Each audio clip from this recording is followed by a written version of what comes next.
Kawasan rumah berbingan ni, kata bonda, kaya dengan pemandangan indah. Ada sungai depan rumah yang boleh mandi. Kat tengah-tengah tu ada pulau dan buaian. Dekat rumah sungai ni memang sangat mewah. Ini adalah rumah berbinga. Kawasan perkampungan berbinga ni memang kaya dengan pemandangan yang sangat-sangat cantik. Tengah-tengah tu pulau. Pulau ni tu boleh selfie kat tengah pulau ni.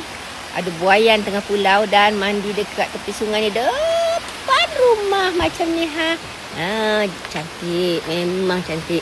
Kalau tidak takkanlah Resort Bonda ni dapat anugerah kan. Okey, jadi bukan bangga tentang anugerah tu, maksudnya Malaysia dan Asia Tenggara memandang Resort Bonda sebagai resort yang sangat berprestij. Dan ada KM tu yang paling penting. KM dan menuju kepada CCC. Itu impian saya. CCC tu level mana tau?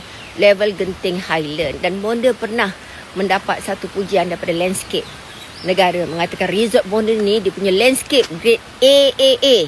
Jadi kalau anda datang ke Resort Bonda, pastikan melihat kedamaian dan kecantikan semula jadi. Berselfie rakam kenangan anda di Resort Bonda. Harga tak mahal. Sebab kalau anda rasa baru anda tahu